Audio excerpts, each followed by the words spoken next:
Jangan lupa subscribe, like, komen, dan share YouTube TVRI Bengkulu. Dan nyalakan loncengnya ya.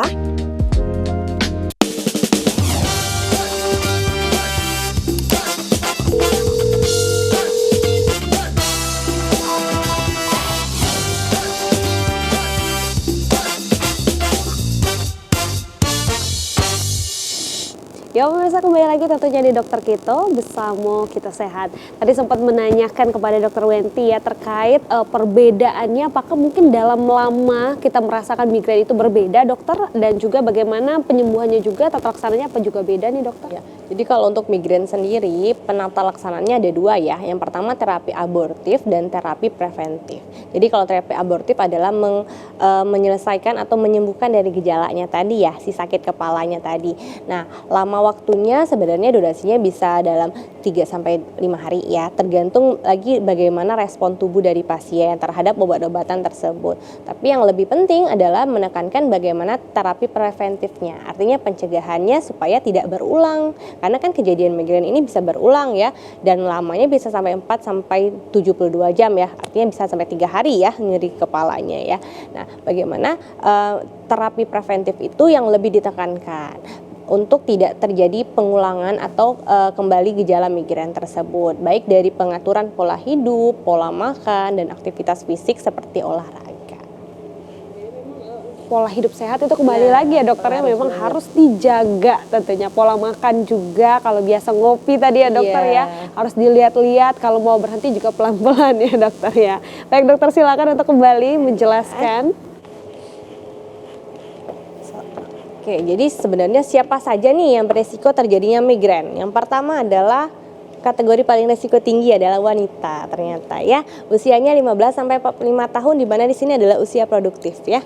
Jadi karena hormon estrogen sangat berperan dalam regulasi nyeri dan sensitivitas otak. Jadi wanita memiliki fluktuasi hormon yang beraneka ragam ya, dan cukup tinggi aktivitasnya sepanjang siklus menstruasi, kehamilan, dan menopause yang tadi memicu terjadinya migrain.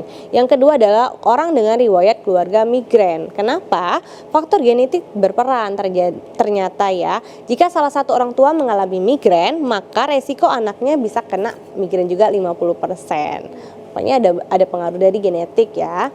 Beberapa gen yang mempengaruhi sistem saraf dan pembuluh darah sudah dikaitkan dengan migrain, seperti pada CICNA1A ya, pada migrain hemiplegik ya. Jadi ada keterkaitan terhadap genetika. Kemudian usia muda sampai dengan dewasa awal. Migrain biasanya muncul pertama kali saat remaja, biasanya usia 20-an ya, dan membaik setelah usia 50-an. Karena stabilnya kadar hormon dan perubahan aktivitas saraf. Kita tahu ketika udah lansia, hormon sudah mulai menurun, sudah mulai stabil, aktivitas saraf pun juga sudah mulai menurun ya. Baik dokter, terkait dari hormon ini sendiri ya, itu mungkin jadi masih pertanyaan nih ya untuk masyarakat juga terkait hormon itu. Bagaimana sih menjaga hormon itu agar tetap stabil nih dokter? Karena kan hormon itu pengaruhnya banyak ya, bukan hanya migrain tetapi penyakit lainnya juga. Seperti apa nih dokter untuk menjaga? Jadi kalau untuk pengaruhnya hormon, terutama hormon estrogen, kalau perempuan nih yang paling berpengaruh adalah bagaimana menjaga pola makan dan bentuk tubuh. Artinya tidak boleh obesitas. Kenapa? Karena pada pasien dengan obesitas, pada perempuan khususnya, hormon estrogennya akan jauh lebih meningkat kan. Kemudian dari pola makannya juga, kan mendekati menstruasi nih biasanya, itu mulai tuh hormonnya akan berfluktuasi ya, akhirnya naik turun ya. Nah, apa yang harus kita jaga? Bagaimana caranya menjaga pola makannya tetap sehat, terutama mendekati mau ke menstruasi. Sebenarnya nggak harus mendekati menstruasi sih, dalam kehidupan sehari-hari juga harus tetap dijaga ya. Pola makannya seperti apa? Makanan junk food, nah itu nggak boleh ya, yang cepat saji, kemudian makanan yang banyak penyedap rasanya tadi ya, kemudian makanan yang dibekukan. Nah, real food sih lebih ditekankan ke real food, kemudian keseimbangan makanan tadi, sayur dan buah, kemudian protein hewani harus tercukupi.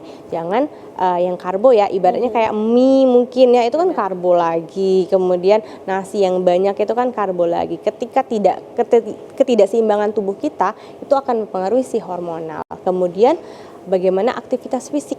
Nah, aktivitas fisik itu seperti olahraga minimal 30 menit per hari. Paling tidak 3-5 kali seminggu, dan juga bagaimana mengelola emosi atau mengelola perasaan kita ya, jangan tiba-tiba marah. Ini biasanya pada ibu-ibu nih, ibu-ibu atau misalnya mungkin usia kuliah gitu ya, yang stres-stres seperti itu. Itu kan akhirnya hormonnya menjadi tidak stabil ya kan. Nah, jadi harus belajar bagaimana mengelola emosi yang baik. Misal kalau lagi stres, jangan alihkan ke makan. Nah, kalau alihkan ke makan, pindahnya apa nanti? Ke bentuk tubuh yang akhirnya obesitas, akhirnya hormonnya pun meningkat. Jadi kalau misalnya lagi stres, boleh mungkin ke olahraga. Kita alihkan ke olahraga atau ke aktivitas fisik.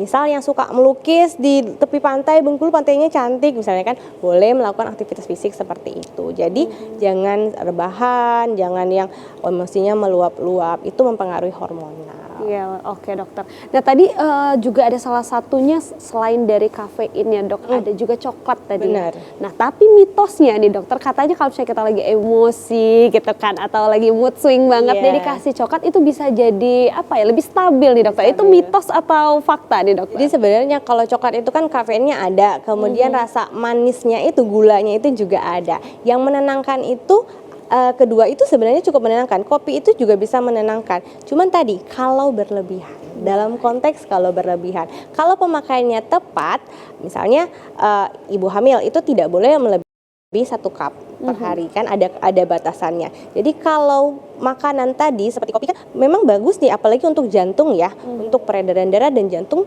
kopi itu cukup bagus. Tapi harus tepat penggunaannya, tidak boleh berlebihan, dan kalau misalnya sudah teratur, tidak boleh menghentikan secara mendadak. Baik dokter. Kita lanjut ya. Kemudian penderita pada gangguan mental atau tidur. Ini juga ya yang cemas, depresi, insomnia, yang kurang tidur itu resikonya jauh lebih tinggi. Karena sistem otak yang mengatur suasana hati dan tidur juga berkaitan dengan nyeri migrain. Kenapa? Karena tepatnya ada di otak. Terutama untuk tidur ini kan dipengaruhi oleh saraf hipotalamus ya, di bagian otak bagian hipotalamus. Kemudian orang dengan gaya hidup tidak sehat. Yang pertama pola tidur yang buruk, tidak sarapan atau sering terlambat makan, kurang minum dan kurang aktivitas fisik yang udah kita bahas tadi ya. Jadi orang-orang inilah yang lebih sering terkena atau beresiko terjadinya migrain. Mungkin buat diagnosa nanti dijelaskan Dokter Bella. Baik. Silahkan kembali duduk lagi nih dokter. Ini ngomong-ngomong masalah migrain itu kan biasanya mereka itu atau masyarakat lebih apa ya, anggap sepele ya dokter ya. Kayak ya udahlah minum obat palingan sembuh nantinya. Tapi berapa banyak sih mungkin masyarakat itu yang aware kayaknya langsung datang nih ke Vaskes tingkat pertama kayak dok saya migrain dan saya membutuhkan pertolongan nih dokter Bella. Jadi biasanya memang kadang-kadang itu kadang-kadang ini migrain itu suka sembuh sendiri juga ya. Yang penting kalau faktor resikonya tadi sudah berkurang, biasanya juga dia sembuh. Atau istirahat cukup juga kadang-kadang sembuh. Biasanya yang datang ke Vaskes pertama itu adalah orang-orang yang berulang. Karena kan dia ini lebih suka berulang ya pada migrain. Jadi kalau misalnya dia udah 2 kali, kemarin sembuh nih kok sekarang minum obat atau dikasih obat atau istirahat juga sama kayak kemarin kok nggak sembuh gitu ya, itu pasti dia datang. Kenapa ya kayak gitu? Atau misalnya nyeri kepalanya itu dia udah lebih dari 3 hari ya nggak sembuh-sembuh, udah minum obat tapi tetap aja masih kayak gitu aja, berdenyutnya malah makin kencang. Jadi lebih ketakut gitu ya, kenapa nih kok nggak sembuh-sembuh, itu juga datang ke Vaskes pertama gitu. Dan kalau misalnya memang sudah ke Vaskes pertama kan kita akan kasih obat nih, itu juga tetap dievaluasi. Makanya nanti pada pasien-pasien yang migrain itu kalau bisa nanti dia punya buku harian gitu, kapan ini bisa berulang gitu, jadi dicatat sama pasiennya apakah nanti dia butuh yang namanya terapi pencegahan gitu, supaya migrainnya nggak sampai kambuh dan tidak memperparah keadaan gitu.